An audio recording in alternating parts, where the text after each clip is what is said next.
하나님 말씀 보시겠습니다. 하나님 말씀은 예레미야서 34장입니다. 제가 준 성경은 구약성경 1107쪽입니다. 할렐루야! 오늘 새벽에 나오신 여러분들 감사합니다. 오늘 말씀을 주시는 평강, 그 능력이 하루가 되시기를 소망합니다. 오늘은 예레미야 34장 회개의 기회는 쉽게 오지 않는다라는 말씀 가지고 은혜 나누고자 합니다. 단락구분 해보면 1절부터 7절 시드기야 왕을 향한 경고, 8절부터 11절 시드기야 왕의 배심, 12절부터 22절은 언약의 파기라고 제가 세 개의 단락을 나누고 제목을 붙여보았습니다. 자, 우리가 어제까지는 예레미야 30장부터 33장까지 위로의 책이다라고 해서 시드기야 왕에게 있었던 그 사건 가운데 어떻게 보면 예레미야의 핵심과 같은 그 구절들을 우리가 보았고, 마치 이제 우리가 등산을 해서 내려가는 듯한 느낌이 되는 이제 클라이막스를 지나면서 오늘 34장을 우리가 읽게 됩니다.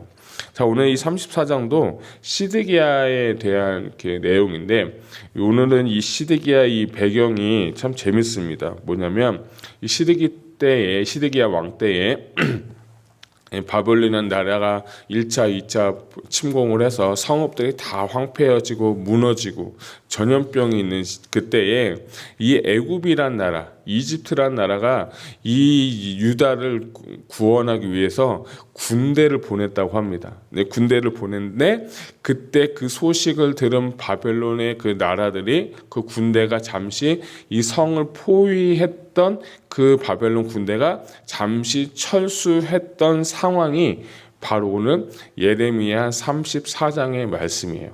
그러니까 바벨론이 이제 군대를 철수하고 애굽이 온다는 소식을 들은 그때에 쓰였던 말씀, 그때에 하나님께서 주셨던 말씀인데, 저는 이 34장의 말씀 여러분 읽어보셨으면 좋겠는데, 이 34장의 말씀을 통해서 저는 이렇게 은혜를 받았어요. 그건 뭐냐면 오늘 말씀은, 이 34장은 인간의 본성에 대한 말씀입니다. 인간의 본성에 대한 아주 치밀하고 섬세하게 묘사가 된 것 같다라고 저는 생각합니다. 왜냐하면 이 시드기야 왕이 하나님 말씀 듣고 회개해야 되는데 회개하지 않고, 하나님 말씀 듣고 회개하는 것처럼 보이지만 다시 문제가 해결이 되니까, 내가 어려움이 해결이 되니까 하나님 뜻대로 살지 않고 자기 마음, 자기 생각, 자기 판단대로 사는 사건이 바로 오늘 34장에 나와 있기 때문에, 그걸 보면서 우리가 회개할 기회, 인간의 본성대로 살아갈 때 그 삶의 결과와 열매들이 34장에 기록되어 있다는 거예요. 단순하게 그냥 그 나라가 포위된 것이 물러가고 애굽이 도와주고 뭐 언약을 잊어버리고, 이것도 너무 중요한 사건이지만 그 안에서 깊은 하나님의 메시지는 우리 인간의 본성을 다시 한번 이 34장을 통해서 보여주고 있는 말씀이다라고 저는 생각합니다. 특별히 우리는 나를 너무 사랑하기 때문에 내 생각, 내 계획, 내 방법, 더 나아가서 나의 만족과 유익을 위해서 살아갑니다. 그렇기 때문에 나에게 조금이라도 피해가 있고, 조금이라도 감정이 상하고, 조금이라도 내 자존심에 스크래치가 정말 이렇게 그어진다면 바들바들 떨면서 정말 우리가 살아가는 것이 우리의 모습인 것 같습니다. 특별히 신앙생활에 있어서는 하나님 정말 이거 도와주시면, 하나님이 이렇게만 좀 해주시면, 하나님 정말 이것만 문제만 해결되면 나 진짜 하나님 잘 믿을게요. 진짜 기도생활 열심히 하고 신앙생활 제대로 할게요. 그래서 어렵고 힘들면 하나님 막 기도하고 부르짖는데, 신기한 게 문제가 해결이 되고 어려움이 정말 이제 물러가게 되면 언제 그랬냐는 듯이 하나님을 멀리하는 경우를 제가 종종 봤습니다. 제가 이제 공주에서 사역을 할 때 어떤 분이, 제가 말씀드렸죠, 치유 사역을 하는데 다리가 나갔어요. 그분이 원래 믿지 않는 분이었는데 그분이 은혜를 받고 치유를 받으니까 헌금을 하셔가지고 그 당시 시골교회 그 신디사이저를 이렇게 되게 비쌌거든요. 그거를 봉헌을 해주셨어요. 교회를 한 번도 안 나오셨던 분이 은혜 받으셔가지고 그래서 일부 예배를 드릴 때를 만들어서 식당을 다니셔서 식당을 하셨기 때문에 그 일부 예배를 잘 드리는데 이제 은혜 받고 막 치유도 받고 체험도 하니까 근데 그때 이제 저희 그 교회 앞에 공길 KTX역에 들어오는 거예요. 근데 그 사람 인부들을 위해서 밥을 해주는 식당을 하니까 주일날도 일을 해야 되는 거예요. 그래서 일부 예배를 한 번, 두 번, 세 번 빠지더니 계속 빠지더니 교회를 빠지는 것을 보면서 제가 참 가슴이 그때 아팠어요. 아, 정말 치유가 중요한 게 아니라 물론 치유도 중요하지만 본성 자체가 바뀌지 않으면 하나님의 말씀이 없으면 정말 예배 생활 하는 거 쉽지 않는 거구나. 그때 제가 발견하게 됐어요. 정말 믿음이 없으니까 내 눈에 보이는 대로 내가 돈이 더 중요하니까 내가 건강이 더 중요하니까 하나님보다도 더 나를 앞세우는 것이 우리의 모습이라는 거예요. 그럼에도 불구하고 하나님은 여전히 우리를 사랑하시기 때문에 회개할 기회를 여전히 주고 계십니다. 어쩌면 오늘 하루가 우리 하나님께서 우리의 인간의 본성을 보게 하시고 내 안에 죄를 발견하고 인간의 그 본성 보면서 회개할 수 있는 그런 하루가 되지 않을까 하는 그런 믿음이 생겼습니다. 1절부터 7절을 보게 되면 하나님이 예레미야를 통해서 시드기야에게 유다의 멸망에 대해서 말씀하셔요. 그럼 1절부터 7절 보면서도 야, 어떻게 하나님이 이럴 수가 있을까 하는 구절을 제가 발견했는데 4절을 한번 제가 보면 유다의 시드기야 왕이여 여호와의 말씀을 들으라. 여호와께서 내게 대하여 이같이 말씀하시니라. 내가 칼에 죽지 아니하고 평안히 죽을 것이며 사람이 너보다 먼저 있은 내 조상들 곧 선왕들에게 분향하던 것 같이 내게 분향하며 너를 위하여 애통하기를 슬프다 주여 하리니 이는 내가 말하였습니다. 여호와의 말씀이니라 하시니라 라고 해요. 4절부터 7절은 두 가지의 편에서 보고 싶어요. 첫 번째는 하나님 편에서 저는 먼저 보면 제가 만약에 하나님이었으면 이 시드기야 왕이 그렇게 말을 안 듣거든요. 계속 봤잖아요. 예레미야가 회개하라고 하고 시드기야 하나님 말씀 잘 들어서 회개하면 된다고 살려준다고 하는데 그 말 듣고 싫으니까 예레미야는 감옥에 갇혔어요. 제가 만약에 하나님이었으면 시드기야는 그 장실에서 그냥 죽였을 것 같아요. 바벨론이 와가지고 바벨론의 칼에 의해서 시드기야가 그냥 거기서 죽었으면 했을 것 같은 제 생각이 들었어요. 그런데 하나님은 시드기야를 어떻게 했냐면 살려두셨어요. 살려두셨는데 두 눈이 뽑혀가지고 살아가게 되는데 저는 이걸 보면서 하나님의 그 언약에 대해서 다시 한번 생각한 것은 뭐냐면 하나님이 다윗에게 너의 왕위가 견고하게 된다라는 그 언약을 시드기야에게 다시 한번 그 언약을 지키시는 모습을 봤어요. 시드기야는 배반하고 사람은 배반해도 하나님은 그 언약을 신실하게 기억하시고 그 언약을 지키시는 거예요. 네가 죽지 않고 평안히 정말 역설적으로 평안히 너가 바벨론 나라에 가게 될 거라고 하나님 말씀하시는 거예요. 야, 이걸 보면서 참 제가 늘 쓰는 말이지만 하나님은 진짜 배알도 없으시다. 하나님은 참 속도 없으시다. 저 같았으면 그냥 단칼에 끝냈을 텐데 그냥 하나님은 그래도 여전히 그 다윗을 생각하시고 언약을 기억하셔가지고 긍휼을 베푸셔서 시드기야에게 기회를 주시는 거고 시드기야에게 다시 한번 돌아오라고 하나님 말씀하시는데 이 시드기야는 들어오지 않았다는 거예요. 또 다른 한편으로 전 시드기야를 보면서도 하나님은 이 시드기야에게 계속해서 돌아오라고 말씀하고 있어요. 한 번도 아니고 두 번도 아니고 세 번도 아니고 여러 번이나 예레미야가 경고하고 예레미야가 돌아오라고 하지만 시드기야는요 돌아오지 않았어요. 그런데 제가 보면서 왜 돌아오지 않았을까? 왜 회개하지 않았을까? 혹시 여러분 아시는 분 계세요? 아시는 분 있으면 저에게 좀 알려주시기 바랍니다. 왜냐하면 시드기야는 제가 보기에는 그 사람의 양심이라는 게 있는데 각 사람마다 양심이 있는데 양심이 화인 맞았다. 양심의 기능이 멈춰버린 사람이 되었고 그 말씀이 아무리 들려도 양심이 작동하지 않기 때문에 회개할 기회가 없었다는 거예요. 그러니까 여러분 신앙생활 하면서도 성령님께서 임하시고 내 안에 주님이 임하시면 양심이라는 기능이 살아나는 거예요. 그 양심이라는 게 뭐냐면 죄를 고발하는 거예요. 그래서 옛날에 우리가 그런 말 하죠. 나쁜 일 하면, 나쁜 짓 하면 뭐라고 하냐면 양심에 뭘 느낀다? 가책을 느낀다. 그 얘기하죠. 그랬더니 일반 사람들은 뭐 기독교인 간에 양심이라는 기능이 있어요. 그 양심이 죽었기 때문에 그 사람이 회개를 외쳐도 하나님 말씀을 해도 너 죽어, 너 나라 망해. 그래도 그 말 듣고서 그런가 보다. 그래 봤자 뭐 지금 태평성대하고 내가 왕인데 뭐 그거 뭐 중요하면서 그 안에 양심이 죽었기 때문이에요. 바리새인들도 그런 것 때문에 예수님이 이런 말씀하셨어요.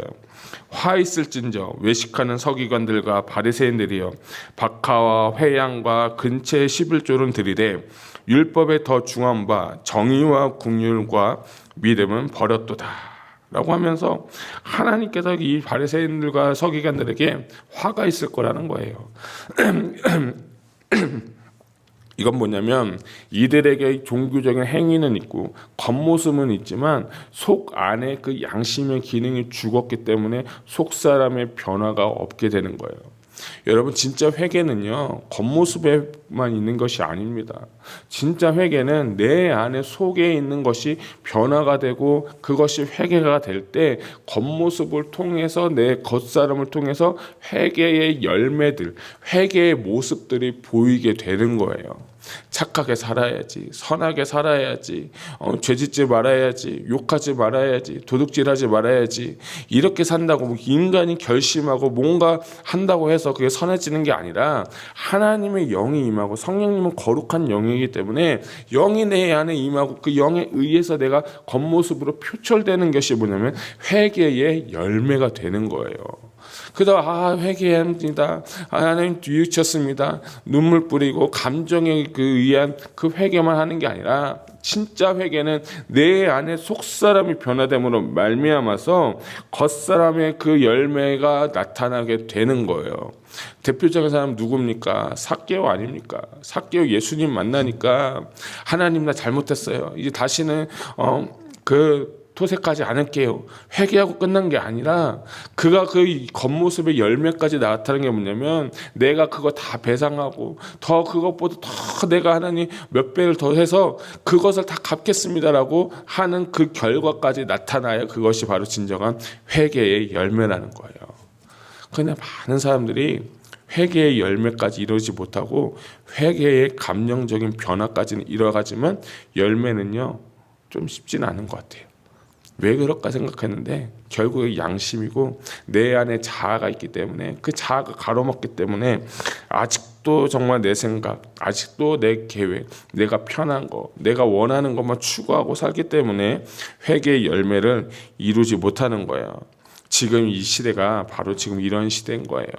죄가 죄인지도 모르고 죄에 대한 민감성도 없고 정말 그것에 대해서 가책하는 마음, 그것에 대해서 정말 어려워하는 마음 없이도 그냥 사람들의 눈에 보기에 반응하며 살아가고 있는 시대가 저는 이 시대예요. 시드기야가 어떻게 보면 저예요. 시드기야가 아무리 회개 외쳐도 회개 안 한 것처럼 진짜 회개 안 하는 게 누구냐? 제가 말씀을 읽으면서 저라는 것을 제가 발견하게 됐어요. 내가 이런 사람이구나. 나는 이런 사람이구나. 그걸 보면서 반응하며 살아가는 거예요. 8절부터 11절을 보게 되면 아까 제가 말씀드린 것처럼 잠깐 어려움의 시기 가운데 있었다고 했는데 시드기야가 정신을 차리고 나서 그가 이제 각 사람 노비들을 자유롭게 하고 유다에게 그 말씀 유대인들에게 종살이 하면 우리가 레위기서에 보게 되면 6년째 일하고 7년째는 종이 된 사람을 자유케 하라고 했어요. 그냥 어렵고 힘드니까 이 시드기야가 그래 하나님 말씀 순종해서 종들을 풀어줬어요. 풀어줬는데 이제 뭔가 문제가 해결이 되고 내가 살만하니까 다시 그 언약을 잊어버리고 이스라엘 백성들을 뭐예요? 종으로 삼아가지고 노비를 삼았어요. 그래서 하나님께서 뭐라고 말씀하십니까? 그래서 하나님께서 멸하시겠다는 거예요. 우리 17절은 같이 한번 읽어보도록 하겠습니다. 시작. 그러므로 여호와께서 이같이 말씀하시니라. 너희가 나에게 순종하지 아니하고 각기 형제와 이웃에게 자유를 선포한 것을 실행하지 아니하였은즉 내가 너희를 대적하여 칼과 전염병과 기근에게 자유를 주리라. 여호와의 말씀이니라. 내가 너희를 세계 여러 나라 가운데에 흩어지게 할 것이며. 아멘. 그러니까 참 저는 이 구절을 통해서 진짜 인간의 간사함 끝은 이거구나. 어려우면 하나님 찾고 말씀 듣는 척하고 좀 상황이 풀리면 그냥 내 마음대로 내 뜻대로 살려고 하는 그 모습, 이것이 우리의 모습인 거예요. 참으로 안타까운 모습인 거예요. 시드기야가 바로 우리의 모습인 거예요. 사랑하는 성도 여러분, 저는 여러분들이 어떤 상황과 환경에 있을지라도 하나님을 향한 진실한 마음이 있기를 주님의 이름으로 축복합니다.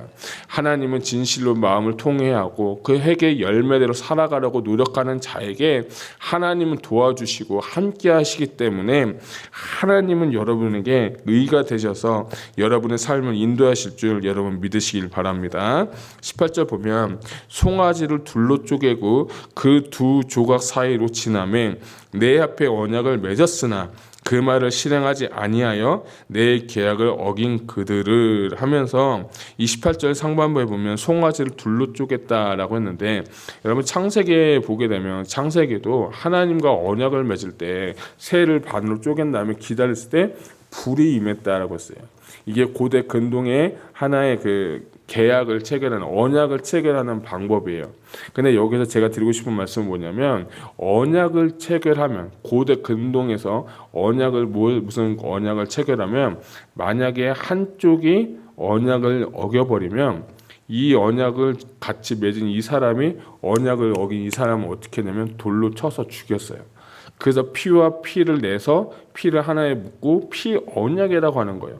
저는 이 하나님께서 다시 한번 이 언약에 대한 이야기를 하시는 이유는 뭐냐면, 내가 하나님의 언약을 어겼으니까 이제는 나는 너에게 그 언약을 지키지 못한 것에 대한 보상, 배상, 그것을 하나님께서 하시겠다는 거예요.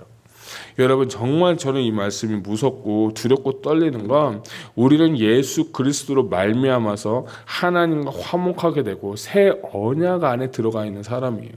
우리가 날마다 육신 때문에 날마다 죄를 짓고 날마다 하나님 마음 아프게 해도, 그럼에도 불구하고 하나님은 예수 십자가의 보혈의 공로로 우리에게 회개할 기회를 주시는 거예요. 그런데요, 이 회개할 기회도 어느 때까지는 주시지만, 하나님 보시기에 그 회개할 기회를 잃어버리고 양심이 무너진 그 사람에게는요, 기회도 주지 않는 거예요. 더 나아가서 이들을 어떻게 합니까? 하나님께서 심판하시게 되는 거예요. 그래서 20절부터 22절 마지막 절 때까지 보게 되면 하나님께서 그들에게 짐승에 먹이게 될 것이다. 20절 보십시오. 짐승에게 먹이가 될 것이다. 21절 보니까 그의 바벨론 왕의 군대에 손에 넘기겠다. 22절 여호와의 말씀이라. 보라, 내가 그들에게 명령하여 이 성읍에 다시 오게 하리니 그들이 이 성을 쳐서 빼앗아 불살 것이라. 내가 유다의 성읍들을 주민이 없어 처참한 황무지가 되게 하리라 라고 하는 거예요. 그러니까 하나님께서 기회를 주시지만, 회개할 기회를 주시지만, 그 기회를 잃어버린 사람의 결과는 뭐냐면 처참한 황무지가 되게 하겠다고 하시면서 말씀을 맺고 있는 거예요. 여러분, 하나님께서 오늘 우리에게 다시 한번 기회를 주신다면, 다시 한번 하나님께 나에게 은혜 주셔서 회개할 기회를 주신다면, 그 은혜의 시간을 여러분 꼭 붙잡는 오늘 하루가 되시기를 축복합니다. 회개할 기회는요 또 오지 않아요. 어쩌면 오늘 이 시간이 여러분에게 마지막이 될 수 있고, 회개할 수 있는 기회가 마지막이라는 심정을 가지고 여러분이 그 은혜를 붙잡고 말씀대로 살려고 노력하고 애쓰고 회개하면서 여러분 양심이 살아나고 주님과의 그 언약을 다시 회복하며 언약 안에서 누리는 기쁨과 자유함과 평안의 하루가 오늘 하루가 되시기를 주님의 이름으로 축복합니다. 기도하시겠습니다.